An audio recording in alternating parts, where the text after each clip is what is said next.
Hello નમસ્તે કેમ છો વિદ્યાર્થી મિત્રો આપનું હાર્દિક સ્વાગત છે ગુજુ ફાર્મસીમાં. તો મિત્રો પંચાયત સહ પસંદગી મંડળની લેબ ટેકનિશિયનની ભરતી અને બીજી જે ટેકનિકલ ભરતી છે તેની જાહેરાત બહાર પડી ચૂકી છે.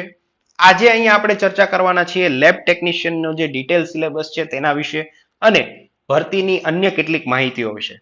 તો ચાલો સ્ટાર્ટ કરીએ. ઓકે, પહેલા તો ભરતી છે એમાં કુલ 108 જગ્યા આવેલી છે. બરાબર, આપણે જે ભરતીની જાહેરાત બનાવી એમાં જે પ્રિન્ટિંગ મિસ્ટેક હતી એને સુધારી લઈએ. બરાબર, તો કુલ 108 જગ્યા છે, જેમાં વય મર્યાદા 36 વર્ષની છે અને બાકીની વય મર્યાદા જે છે ડિટેલ જાહેરાતની અંદર તમે જોશો તો તમને ખ્યાલ આવશે કે અલગ અલગ કેટેગરી વાઇઝ કેટલી છૂટછાટ છે એમાં આપેલું છે. અહીંયા આપણે માત્ર ટેકનિકલ મુદ્દાઓ ઉપર ચર્ચા કરીશું. તો સૌથી પહેલા તો જે કેન્ડિડેટ છે એના પાસે કેમિસ્ટ્રી અથવા તો માઇક્રોબાયોલોજી અથવા તો બાયોકેમિસ્ટ્રી અથવા તો બાયોટેકનોલોજીની જે છે લાયકાત હોવી જોઈએ, એટલે કે એની ડિગ્રી હોવી જોઈએ, તો જ વિદ્યાર્થી ફોર્મ જે છે ભરી શકશે. બરાબર છે. એના સિવાય બીજો ઓપ્શન છે ખાસ જોવાનો છે, અહીંયા અને કીધું છે અથવા નથી આપેલું. બરાબર છે, અને કહેવામાં આવેલું છે, ખાસ ધ્યાનથી વાંચવાનું છે. ઘણા વિદ્યાર્થી મિત્રો પહેલા ફોર્મ ભરી દે છે વાંચ્યા વગર અને પછી એમ થાય છે કે હવે આ વસ્તુ તો નથી તો એક્ઝામ આપીને શું ફાયદો, અથવા તો એક્ઝામ આપવા માટે આપણે તો એલિજિબલ નથી.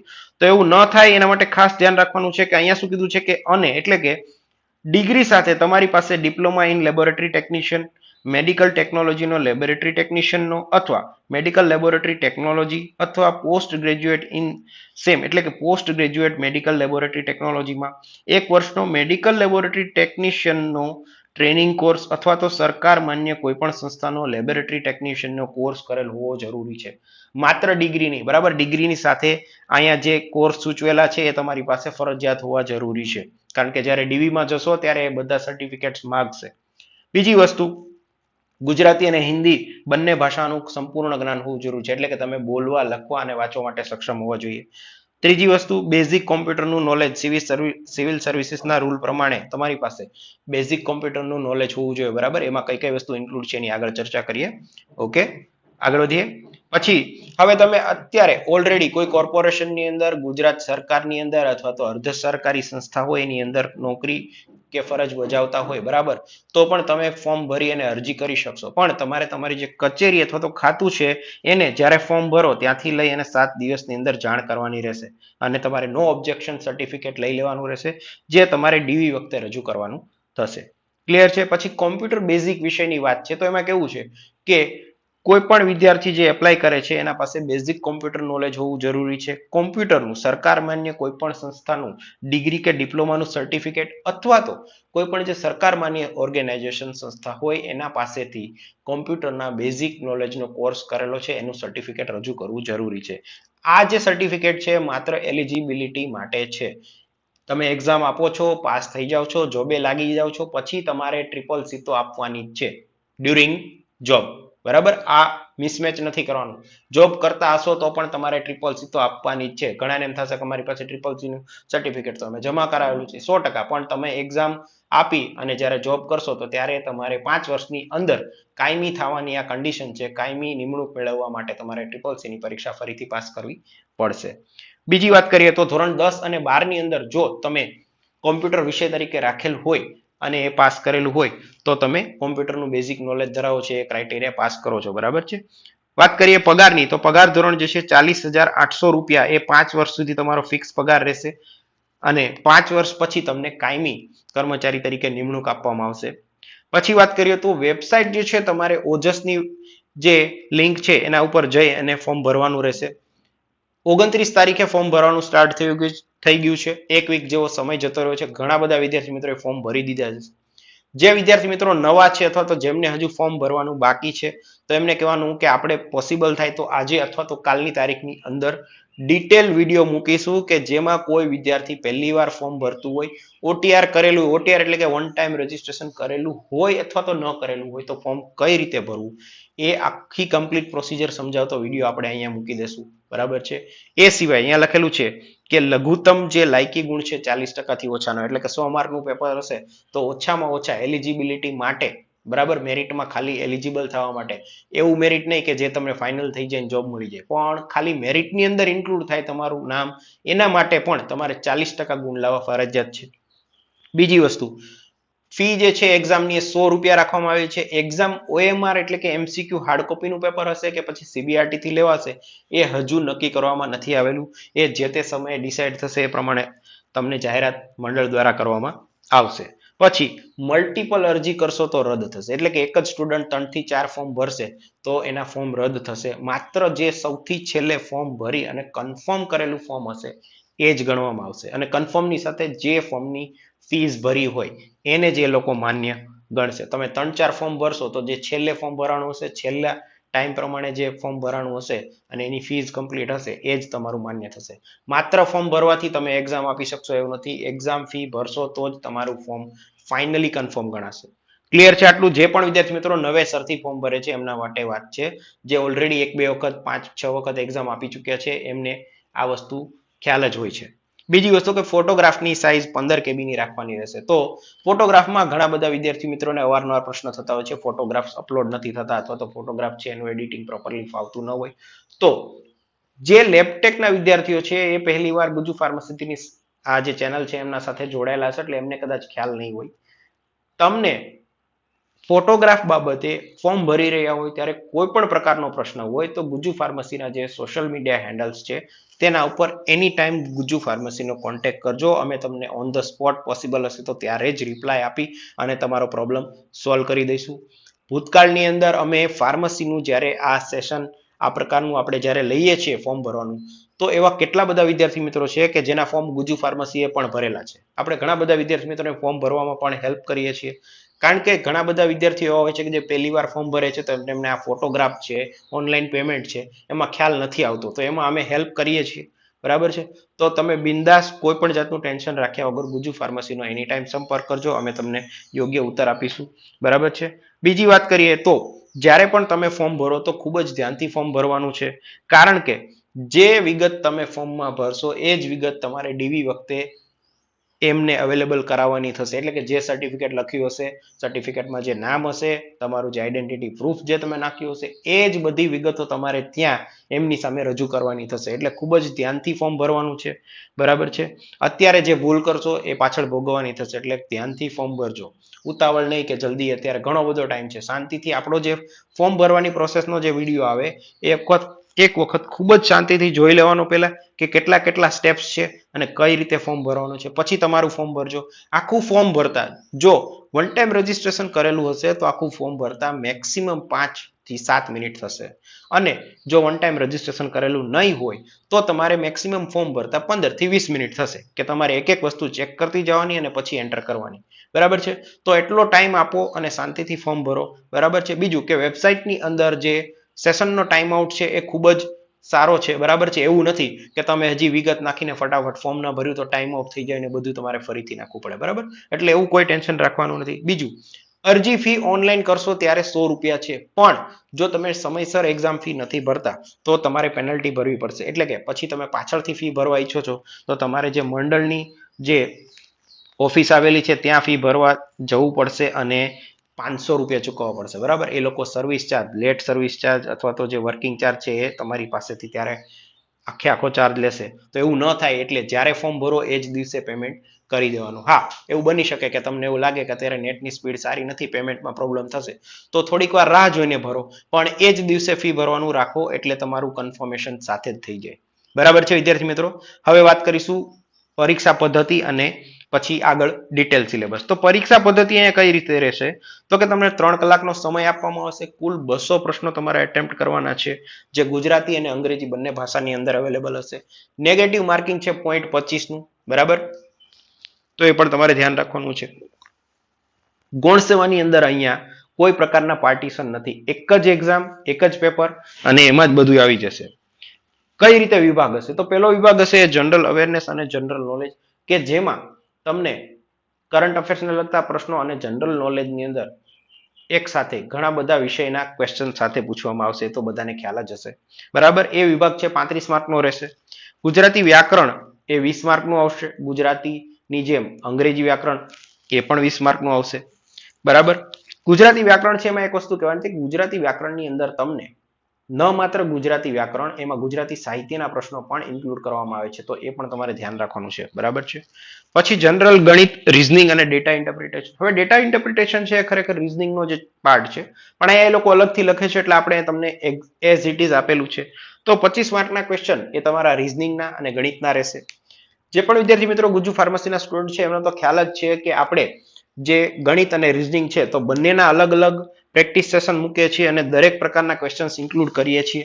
બરાબર.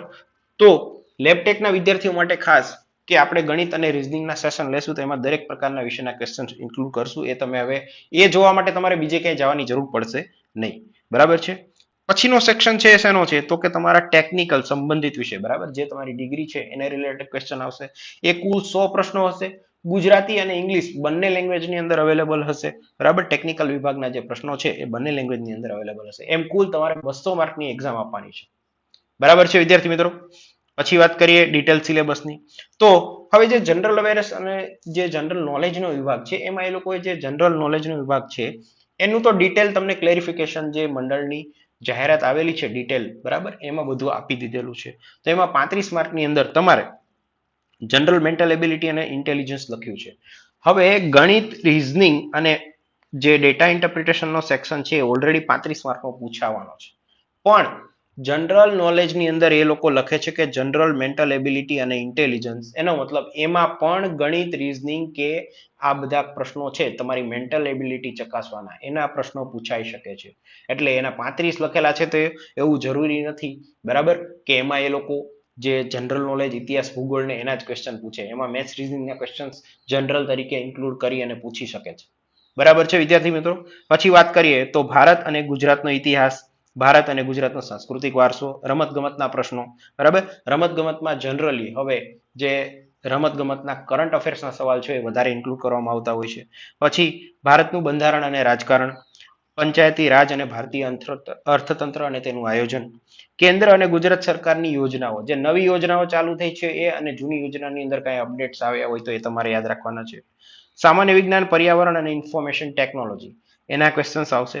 અને કરંટ અફેર્સ કે જેમાં રિજનલ, નેશનલ અને ઇન્ટરનેશનલ 3 પ્રકારનું કરંટ અફેર્સ તમારે વાંચવાનું રહેશે. આ જનરલ નોલેજનું કરંટ અફેર્સ છે. ટેકનિકલ જે કરંટ અફેર્સ હોય છે ફાર્મસીની જેમ લેબટેકની અંદર પણ ટેકનિકલ કરંટ અફેર્સ પૂછવામાં આવે છે, તો એના ક્વેશ્ચન અલગથી આવશે. ક્લિયર છે વિદ્યાર્થી મિત્રો. 35 માર્કનું તમારું જનરલ વિભાગનું રહેશે. આ જે સિલેબસ અહીંયા આપેલો છે, બરાબર છે, એટલો તો મંડળ દ્વારા આપવામાં આવે છે. આગળ જે સિલેબસની વાત કરવાના છીએ, જેમ કે ગુજરાતી છે, ગણિત છે, અંગ્રેજી છે અને જે તમારો ટેકનિકલ વિભાગ છે, એમાં પંચાયત વિભાગ દ્વારા કોઈ ડિટેલ સિલેબસ આપવામાં આવેલો નથી. પણ અત્યાર સુધી જેટલી એક્ઝામ લેવાની છે એમાં કયા કયા પ્રકારના ક્વેશ્ચન્સ આવેલા છે અને એ તમારા કયા મૂળ જે વિષય છે એના સાથે રિલેટેડ છે એની આપણે અહીંયા ચર્ચા કરેલી છે. એટલે જે તે સમયે તમે પરીક્ષા આપવા જાઓ તો તમારે એવું ન થાય કે આ વિષય વિશે તો આપણે કઈ ચર્ચા નથી કરવી અથવા તો આના વિશે કઈ વાંચ્યું જ નથી, એવું ન થાય એટલે આપણે એ બધા જે વિભાગ છે એને ઇન્ક્લુડ કરેલા છે. 20 માર્કનું ગુજરાતી છે, એમાં તમારે ધ્વનિ શબ્દકોશ, આપણે જે લેબટેકનું સોલ્યુશન કરાવ્યું એમાં કીધું હતું કે ધ્વનિ શબ્દકોશ અથવા ખાલી શબ્દકોશ, બરાબર છે, એના પ્રશ્નો આવશે. મૂળાક્ષર અથવા તેની ગોઠવણીના પ્રશ્નો આવશે. સંધિ અને તેના પ્રકાર તથા જોડણીના ક્વેશ્ચન્સ આવશે. છંદ અને અનક્કારના ક્વેશ્ચન્સ આવશે. સમાસ અને નિપાત આવશે. વિશેષણ અને તેના પ્રકાર તથા વાક્ય શુદ્ધિ કરવાના ક્વેશ્ચન્સ આવશે. રૂઢિપ્રયોગ, કહેવત અને શબ્દ સમૂહ માટે એક શબ્દ, એના પણ ક્વેશ્ચન્સ આવશે. સમાનાર્થી, વિરુદ્ધાર્થી, દ્વિરુક્ત અને રવાનુકારી શબ્દો છે એના પણ ક્વેશ્ચન આવવાના છે. અને ફાઇનલ જે તમને કીધું કે માત્ર ગુજરાતી વ્યાકરણ નહીં રહે, સાથે ગુજરાતી સાહિત્યને લગતા પ્રશ્નો પણ આવવાના છે. તો તમારે સાહિત્ય પણ થોડું થોડું તૈયાર કરવું જ પડશે. સાહિત્ય સ્કીપ કરશો તો પંચાયત સેવામાં નહીં ચાલે. બરાબર. સાહિત્યને લગતા પ્રશ્નો જે છે એ ગૌણ સેવાની અંદર ઓછા હોય છે, પણ આમાં તો પૂછાશે જ. ગૌણ સેવામાં તો ગુજરાતી અને ઇંગ્લિશનું જે સેશન છે આખું એ રીતનું કરી નાખ્યું છે કે માત્ર તમને ગદ્ય ખંડ આપેલો હોય એમાંથી પ્રશ્નોના જવાબ તમારે દેવાના હોય છે. બીજા ગ્રામરના ક્વેશ્ચન્સ નથી આવતા. હા, આ વખતે જે સિલેબસમાં ફેરફાર થયો હતો લાસ્ટ ટાઈમ, એમાં તમને કીધેલું કે હવે જે પરીક્ષા છે એમાં આ બધી વસ્તુ ઇન્ક્લુડ કરવામાં આવશે. નવો જે સિલેબસ આવશે એમાં બધી વસ્તુ ઇન્ક્લુડ કરવાના છે. બરાબર. ફરીથી ફેરફાર થશે તો એમાં એ લોકો ઇન્ક્લુડ કરવાના છે. તો એ જે તે સમયે ફેરફાર થશે તો એ આપણે પાછું આપણી વેબસાઇટ ઉપર અને જે આપણી આ ચેનલ છે એના પર મૂકીશું. બીજી એક ખુશખબર તમને દરેક વિદ્યાર્થી મિત્રોને આપવાની છે કે આપણી ગુજુ ફાર્મસીની વેબસાઇટ છે એ ઓન ધ વે છે, એટલે કે ડેવલપમેન્ટમાં છે. ટૂંક સમયની અંદર અમે તેની લિંક આપણા જે દરેક વિડીયો છે એના ડિસ્ક્રિપ્શનમાં મૂકી દઈશું અને આપણા જે સોશિયલ મીડિયા હેન્ડલ્સ છે એના ઉપર પણ અમે શેર કરી દઈશું. એટલે જે લેક્ચર્સ છે, લેક્ચરના નોટ્સ છે, એ સિવાય જે વિડીયો છે, અને એમાં એક સ્પેશિયલ આપણે ક્વિઝનું સેશન પણ રાખેલું છે. એટલે કે કોઈ પણ વિષયની તમારે ક્વિઝ આપવી હશે તો તમે ઓનલાઈન વેબસાઇટની અંદર રજીસ્ટર કરી અને ક્વિઝ પણ એમાં જ આપી શકશો. બરાબર છે. તો એ ટૂંક સમયની અંદર તમારી સામે લાઈવ થઈ જશે. બરાબર છે. આગળ વધીએ. પછીનો વિભાગ છે ઇંગ્લિશનો. તો ઇંગ્લિશની અંદર કયા કયા ક્વેશ્ચન્સ આવશે? એક્ટિવ પેસિવ વોઇસ ટ્રાન્સફોર્મેશન આવશે, ડાયરેક્ટ ઇનડાયરેક્ટ સ્પીચ આવશે, સિનોનિમ્સ એન્ટોનિમ્સ આવશે, ઇડિયમ્સ ફ્રેઝ અને વન વર્ડ સબસ્ટિટ્યુશનના ક્વેશ્ચન આવશે. ટેન્સ રિલેટેડ ક્વેશ્ચન્સ તો આવવાના જ છે. Prepositions, verb, adverbs, question tags, auxiliaries, noun, pronouns, word form અને પાર્ટ્સ ઓફ સ્પીચ. આટલા પ્રકારના જે અલગ અલગ ટોપિક છે એમાંથી ક્વેશ્ચન ઇંગ્લિશમાં પૂછાય છે. હા, પછી એમાં બની શકે કે કોઈ પણ પર્ટિક્યુલર એક વિભાગના ક્વેશ્ચન વધારે ઘટાડી અને પૂછાય, પણ આટલા પ્રકારના ક્વેશ્ચન્સ તો અત્યાર સુધીની એક્ઝામમાં પૂછવામાં આવેલા જ છે. બરાબર, એટલે એ ટોપિકને આપણે ઇગ્નોર નહીં કરી શકીએ. બરાબર છે. હવે વાત કરીશું મેથ્સની. બરાબર, તો મેથ્સની અંદર જે છે એ તમારે કયા કયા ક્વેશ્ચન્સ જે છે આવશે? Maths reasoning. બરાબર, મેથ્સ રીઝનિંગ અને જે તમારું ડેટા ઇન્ટરપ્રિટેશન છે, ત્રણેયના કયા કયા ટોપિક છે અહીંયા આપણે એક સાથે લઈ લીધેલા છે. તો મેથ્સ રીઝનિંગ અને ડેટા ઇન્ટરપ્રિટેશનમાં તમારે કોડિંગ ડીકોડિંગ આવશે, નંબર સિસ્ટમ અને રેન્કિંગ આવશે, આલ્ફાબેટ અને એની એરેન્જમેન્ટ આવશે. બરાબર, તો આલ્ફાબેટ એરેન્જમેન્ટના ક્વેશ્ચન છે એ પણ આપણે જે પ્રેક્ટિસ સેશન કરાવશું એમાં તમને કરાવશું સાથે. કારણ કે ઘણા ક્વેશ્ચન એવા હોય છે કે વિદ્યાર્થી મિત્રો નામથી ન ઓળખતા હોય, ક્વેશ્ચન જોઈને ખબર હોય કે આનો છે. બરાબર, પણ એમ થાય કે આલ્ફાબેટ એરેન્જમેન્ટ એટલે ઘણા વિદ્યાર્થી મિત્રોને તરત ક્લિક ના થાય. તો આપણે એના એવા જે ટોપિક છે આપણે એક સેશન છે એના પ્રેક્ટિસ સેશન પહેલા પણ લીધેલા છે. ગૌણ સેવાના જે ફાર્મસીના વિદ્યાર્થી છે એમને ખ્યાલ જ છે. પણ પંચાયત સેવા માટે આપણે એટલા બધા સેશન નથી મૂકેલા. તો આ વખતે પંચાયત સેવા માટે આપણે સ્પેશિયલ વિડીયો સેશન મૂકશું કે જેમાં મેથ્સના રીઝનિંગના પ્રેક્ટિસ સેશનના વિડીયો કરીશું. અત્યાર સુધી આપણે કેવું કરતા હતા કે 2 થી 3 ક્વેશ્ચન લેતા હતા. હવે આપણે શું કરીશું કે જે મેથડ છે, માનો કે એવરેજ છે, તો એવરેજના એક મેથડના 2-3 ની જગ્યાએ હવે બની શકે તો 5 થી 10 ક્વેશ્ચન એના લેશું. ભલે સેશન થોડુંક લાંબુ થાય. બરાબર, પણ તમને દરેક ટાઈપના ક્વેશ્ચન ઇન્ક્લુડ કરી દઈશું જેથી એક્ઝામમાં કોઈ ક્વેશ્ચન જોઈને તમને એવું ના થાય કે આવો ક્વેશ્ચન તો જોયો જ નથી. બરાબર છે. અને મેથ્સ ને રીઝનિંગના જે ક્વેશ્ચન છે એ જોવા માટે તમારે બીજે ક્યાંય જવું પડે નહીં. પ્રોફિટ અને લોસ. બરાબર, નફો ખોટ છે, ટકાવારી છે, અંતર સમય અને ઝડપ છે, એવરેજ છે, સરાસરી છે અને સિટિંગ એરેન્જમેન્ટ છે. બરાબર, આને લગતા પ્રશ્નો પૂછવામાં આવશે. એક વાત ખાસ યાદ રાખવાની છે, 25 માર્કનું ગણિત રીઝનિંગ કીધું છે એવું જરૂરી નથી કે માત્ર 25 માર્કનું પૂછે. બરાબર, મેન્ટલ એબિલિટી ને એવું કેમાં લખેલું છે તો કે જનરલ સેશન છે એમાં, એટલે કે 35 માર્કની અંદર ગણિત અને રીઝનિંગના સવાલો આવી શકે છે. એના માટે તમારે તૈયાર રહેવાનું છે. બરાબર છે. પછી વાત કરીએ ટેકનિકલ વિભાગ કે જે તમારા એઝ અ લેબ ટેકનિશિયનની જે પોસ્ટ છે એના માટે તમને પૂછવામાં આવશે. તો એમાં તમારે એનાટોમીના ક્વેશ્ચન હશે, બાયોકેમિસ્ટ્રીના ક્વેશ્ચન હશે, પેથોલોજીના હશે, ફિઝિયોલોજીના હશે. બરાબર છે, માઇક્રોબાયોલોજીના ક્વેશ્ચન હશે અને જે current trend related to technical subject, એટલે કે તમારો જે લેબ ટેકનિશિયન છે એને લગતી કોઈ નવી ટેકનોલોજી, નવો કોઈ ટેકનિકલ ફેરફાર આવ્યો હોય, બરાબર, નવી કોઈ મેથડ્સ આવી હશે વર્કિંગ માટે, તો એને લગતા કરંટ અફેર્સના સવાલ પણ પૂછવામાં આવશે. બરાબર, અને મસ્ટ હોય છે. એના 1 થી 2 સવાલ હર વખતે જે પ્રકારના ફેરફાર નવા આવેલા હોય એના ક્વેશ્ચન ઇન્ક્લુડ કરેલા જ હોય છે. બરાબર છે, તો એ પણ તમારે અલગથી કરવાનું રહેશે. જે તમારો ટેકનિકલ વિભાગ છે એના ક્વેશ્ચન્સ ગુજરાતી ઇંગ્લિશ બંને લેંગ્વેજની અંદર અવેલેબલ હશે. બરાબર છે વિદ્યાર્થી મિત્રો. તો આ હતું તમારું જે એક્ઝામ છે એની ડિટેલ ભરતી વિશેની જાહેરાત અને ડિટેલ સિલેબસ શું છે આપણે આપી દીધું. આ સિવાય જે તમારો ટેકનિકલ વિભાગ છે અથવા તો બીજા જે કોઈ સબ્જેક્ટ છે એના વિશે જો હજુ એકદમ ડિસ્ક્રિપ્ટિવ સિલેબસ છે એ મંડળની વેબસાઇટ ઉપર મૂકવામાં આવશે તો એ પણ અમે તમારા સુધી ડિટેલમાં સમજણ સાથે અવેલેબલ કરાવી દઈશું. બરાબર છે. અત્યારે આપણે અહીંયા જે પણ સબ્જેક્ટ તમને આપેલા છે એ કમ્પ્લીટ અત્યાર સુધી જેટલી એક્ઝામ્સ લેવાયેલા છે એના પેપર્સને સ્ટડી કરી અને એના ઉપરથી ઇન્ક્લુડ કરેલા છે. બરાબર છે. આપણે ખાસ ધ્યાન રાખવું છે કે કોઈ ટોપિક રહી ન જાય.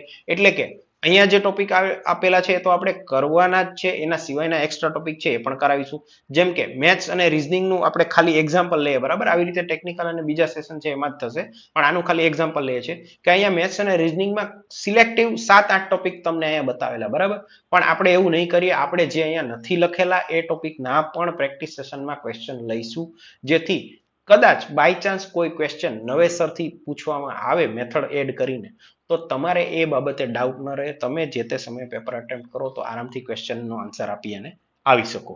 બરાબર છે. પ્રેક્ટિસ સેશનના વિડીયો 1-2 દિવસની અંદર આપણે સ્ટાર્ટ કરી દઈશું. બરાબર છે. ઇન પ્રોગ્રેસ જ છે. બરાબર છે. તો દરેક વિભાગના પ્રેક્ટિસ સેશનના વિડીયો પણ આપણે મૂકવાના છે.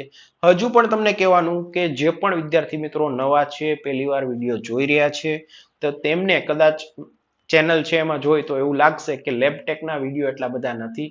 તો એ વિદ્યાર્થીઓને કહેવાનું કે ચેનલને સબસ્ક્રાઇબ કરી લેજો. લેબટેકનું સેશન એટલે કે લેબટેકના જે વિડીયોનો વિભાગ છે એ આપણે આ વખતેથી જ સ્ટાર્ટ કરેલો છે. તો અત્યારથી લઈ અને એક્ઝામ આવે ત્યાં સુધી આપણે હવે લેબટેકના પણ દરેક વિભાગના પ્રેક્ટિસના વિડીયો અને જે મટીરિયલ છે તમને પ્રોવાઈડ કરાવવાના છીએ. ઓનલાઈન બીડીએફ અને જે કાંઈ મટીરિયલ છે, બરાબર, પીડીએફ સાથે જે કાંઈ મટીરિયલ છે પ્રોવાઈડ કરાવીશું. તો નવા વિદ્યાર્થી હોય એમના માટે કહેવાનું કે ચેનલને સબસ્ક્રાઇબ કરી દેજો. તમારા અન્ય જે વિદ્યાર્થી મિત્રો છે કે જે લેબટેકની તૈયારી કરી રહ્યા હોય તો તેમને આપણી ચેનલની લિંક શેર કરી દેજો. અને અહીંયા ડિસ્ક્રિપ્શનમાં નીચે આ વિડીયો છે એના ડિસ્ક્રિપ્શનમાં આપણું ટેલિગ્રામ, વોટ્સએપ, ઇન્સ્ટાગ્રામ, બરાબર, અને ફેસબુક ચારે ચાર જે સોશિયલ મીડિયા હેન્ડલ્સ છે એની લિંક આપેલી છે. એના ઉપર જઈ અને ગુજુ ફાર્મસી સાથે જોડાઈ જજો. કારણ કે જો તમારે યુટ્યુબમાં આવીને વિડીયો લેક્ચર્સ ન જોવા હોય, બરાબર, તો તમને એમાંથી પણ વિડીયોની લિંક્સ અવેલેબલ થઈ જશે. બરાબર છે. જે વિડીયો જોવો હશે તમે એમાં સર્ચ કરશો નામ એટલે તમને મળી જ જશે બધા વિડીયો. વેબસાઇટ જ્યારે કમ્પ્લીટ થઈ જશે ત્યારે વેબસાઇટ તો બધા સોશિયલ મીડિયા હેન્ડલ્સ ઉપર શેર કરવામાં આવશે જ. બરાબર. એમાંથી પણ તમે ક્વિઝ અને બધી વસ્તુ વારાફરતી જે છે અટેમ્પ્ટ કરી શકશો. પણ અન્ય સોશિયલ મીડિયા હેન્ડલ્સ ઉપર જોડાવાનું ખાસ એટલે કહેવાનું કે પરીક્ષાને લગતો કોઈ પણ ફેરફાર છે એની માહિતી અમે અવારનવાર એના ઉપર મૂકતા હોઈએ છીએ. તો એ તમારા સુધી પહોંચી જાય. બરાબર. એના માટે તમને ખાસ આગ્રહ કરવાનો કે આપણા જે સોશિયલ મીડિયા હેન્ડલ્સ છે એના ઉપર જોડાઈ જજો. ફરી એકવાર જે પણ વિદ્યાર્થી મિત્રો નવા છે ચેનલને સબસ્ક્રાઇબ કરી લેજો. જો તમને આ વિડીયો ગમ્યો હોય તો વિડીયોને લાઇક કરી દેજો. તમારા અન્ય વિદ્યાર્થી મિત્રો સાથે શેર કરી દેજો. ફરી મળીશું એક નવા વિડીયોમાં. Thank you very much.